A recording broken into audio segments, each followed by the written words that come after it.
ओं त्र्यंबकं यजामहे सुगंधिं पुष्टिवर्धनम् उर्वारुकमिव बन्धनात् मृत्युर्मुक्षीयमामृतात् दीपं ज्योति परं ब्रह्म दीपं ज्योति जनार्दनः दीपहरतु मे पापो पूजा दीप नमस्तुते बाबा धवलेश्वर बाला लिंग महाप्रभु संसार सुखी रखंतु।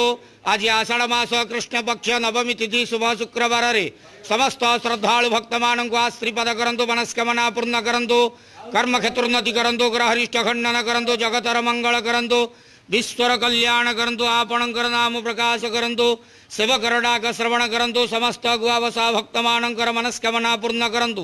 बाबा धवलेश्वराय बाला लिंगाय नमो नमः। संसार सुखी रखंतु आनंद के वार हरि बोलो। आज आषाढ़ मास कृष्ण पक्ष नवमी तिथि शुभ शुक्रवार रे समस्त श्रद्धालु भक्तमान को आश्रीपद करंतु आनंद के वार हरि बोलो। ओम नमः शिवाय महारुद्राय हर हर महादेव